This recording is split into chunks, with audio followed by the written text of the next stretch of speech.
চলুন আজকে দুপুরবেলা মা কি রান্না করেছিলেন আর কি খেয়েছিলাম সেই গল্পটাই না হয় আপনাদের সঙ্গে শেয়ার করছি। প্রথমে নিয়েছিলাম শাক ভাজা আর ডিম।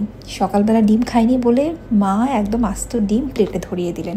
চোখ রাঙিয়ে বললেন খেতেই হবে, না খেলে ছাড়ছি না। তবে শাক ভাজার সাথে এই ডিম সেদ্ধ ভালোই লাগছিল। এরপর খেয়েছিলাম কচুরমুখী দিয়ে ইলিশ মাছের মাথা।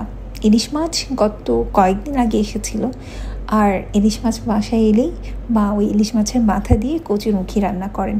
এত মজা হয় খেতে। আমাদের বাসায় এই ইলিশ মাছের মাথা আর মুখী রান্না হলে শুধু আমি আর মা খাই।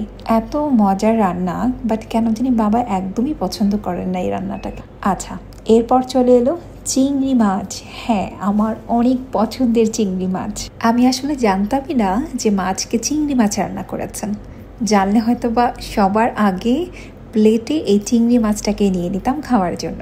অনেকে হয়তো বা বলতে পারেন চিংড়ি মাছের খোসা ছাড়িয়ে নিচ্ছ না কেন, কিন্তু আমার না এই চিংড়ি মাছের খোসা সহ খেতেই ভালো লাগে। আসলে চিংড়ি মাছ এত পছন্দ যে এই চিংড়ি মাছের খোসাটা ফেলে দিতেও না বড্ড মায়া লাগে। আর এই পর্যন্ত খেতেই না আমার পেটটা একদমই ভরে গেল।